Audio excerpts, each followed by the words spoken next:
Hello, everyone. Today I want to talk to you about setting, specifically the functions or purposes of setting.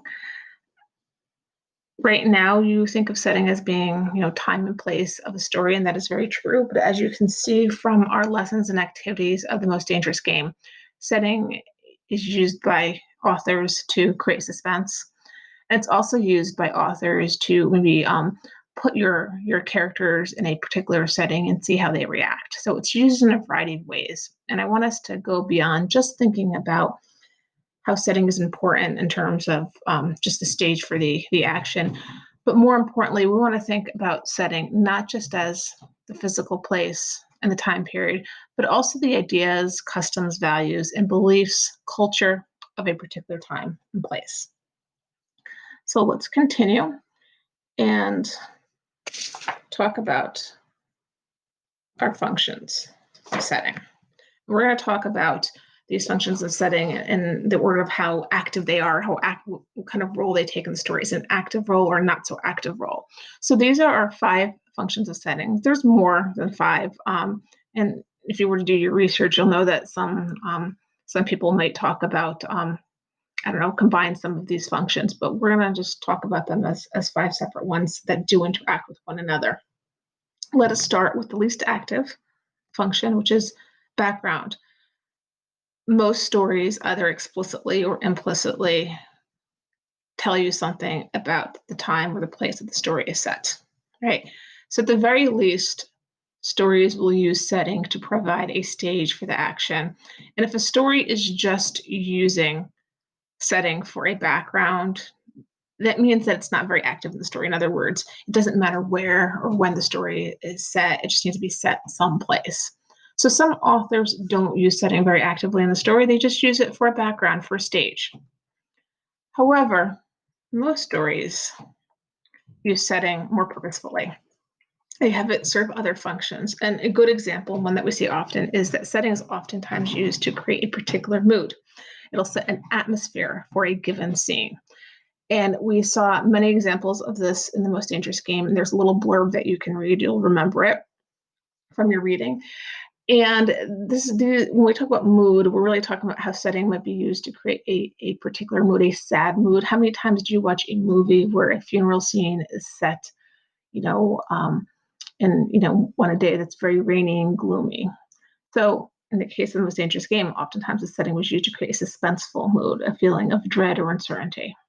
But there's other moods that setting is used to set. So you take, for example, sunrise, right? Or a sun, peeking out behind a cloud. That might be to set a more hopeful mood.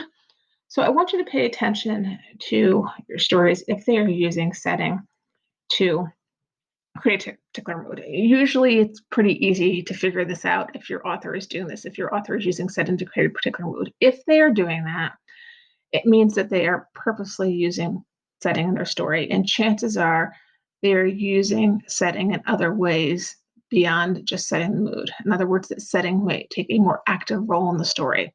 So look further if you notice that your author is using setting to create a particular mood. They might be using it to develop character. So, for example, if you were to take a look back at the opening pages of The Most Dangerous Game when Ransford falls into the water, and I have a passage here that you can pause this video if you want to reread. But when Ransford falls into the water, he at first panics, as most of us would, I think, many of us would. But then it says at the bottom of this passage, a certain cool-headedness had come to him. And then if you read further, it talks about how he counts the number of strokes so that he knows how many he has left before he gets tired. That tells us something important about him. It tells us that he is logical, right? He is a survivor and he's skilled, right? He's skilled in the ways of surviving. And that information becomes very important later on in the story as we continue to read. We see how he relies on those traits of survival, or those skill of survival, I should say.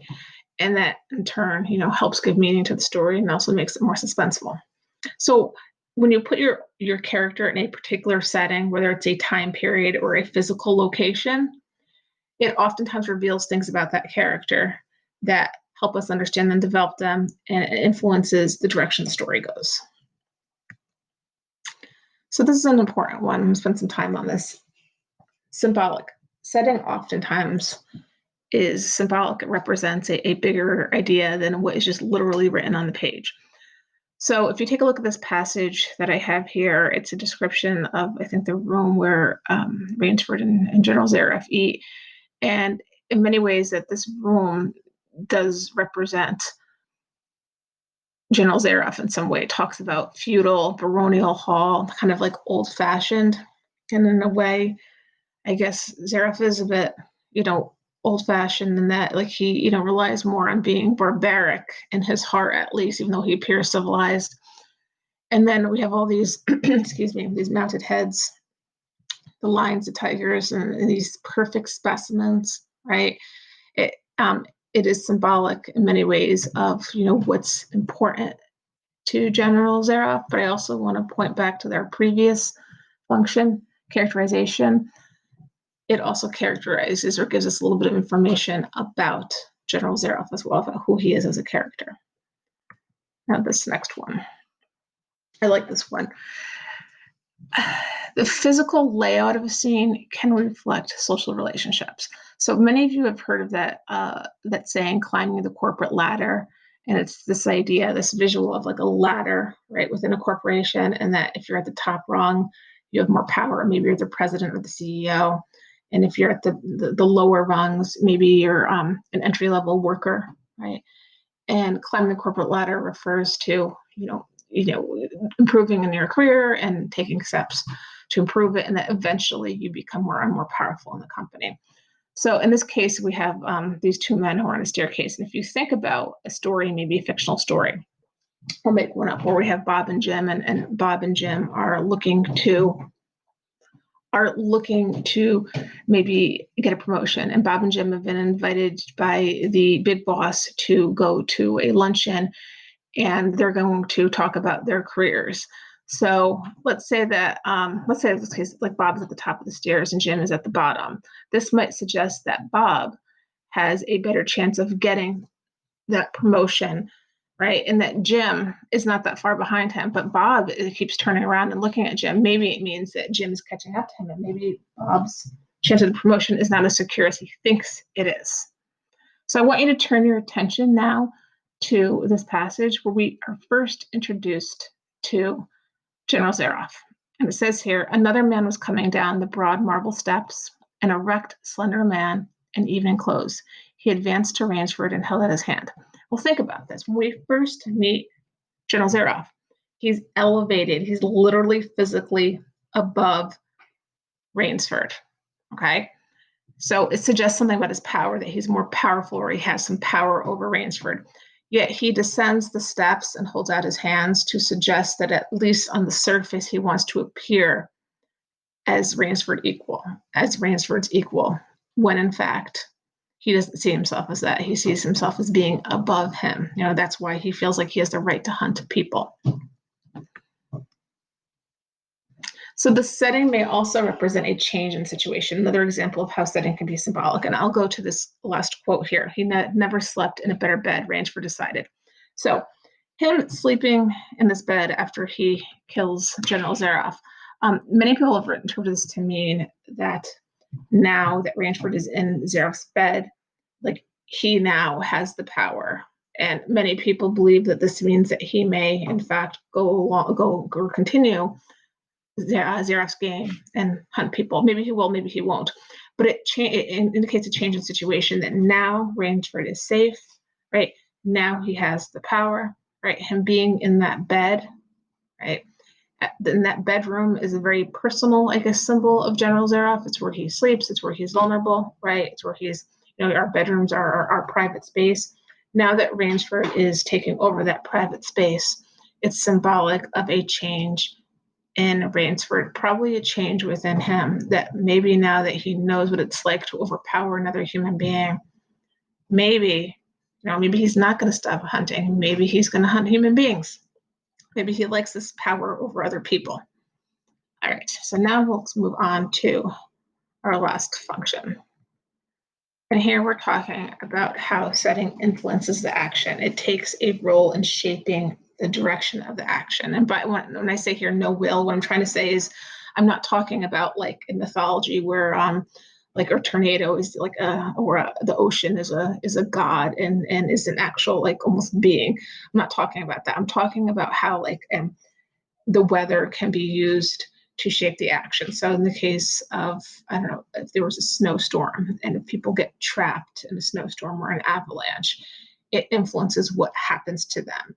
It might help them take it, the setting can help them take an action or prevent them from taking an action.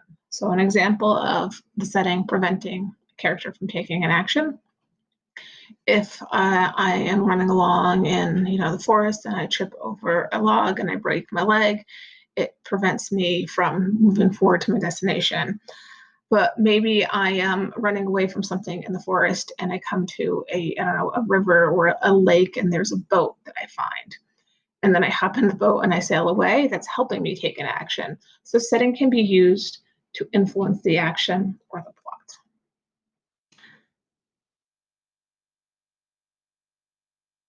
So an example of this is if you take a look right here is this passage about Rainsford, and just a good example of how the setting is influencing him, how he's working against the setting and trying to drag himself from the water, right?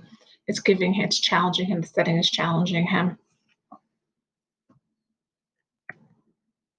And then finally, just as a quick review, these are our functions of setting from least active to most active, meaning that if your author is just using setting as a background and maybe just set the mood occasionally, that means that setting is not very active in the story.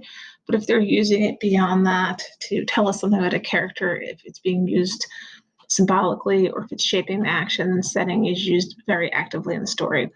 And just to reiterate this, like, why is this important? This is important to know and understand because um, if you can understand how setting functions in the story and how an author is using it, you're going to be able to comprehend the story in a much deeper level. And that is important, at least for our reading here in the classroom, right? I understand when you're reading at home, you might not be paying as close attention to setting. And when I say reading for home, reading for fun, and that's okay. But when we're reading actively, right, critically, for class, we want to pay close attention to setting and how it's being used because oftentimes, many times, it's helping to shape meaning in the story. And if we pay attention to it, we'll get a lot more meaning out of the story and we'll be able to comprehend it. Even better if we just kind of glossed over the setting and didn't consider it. So thank you for watching and listening, and I look forward to talking to you about the function setting in the stories that we read this year.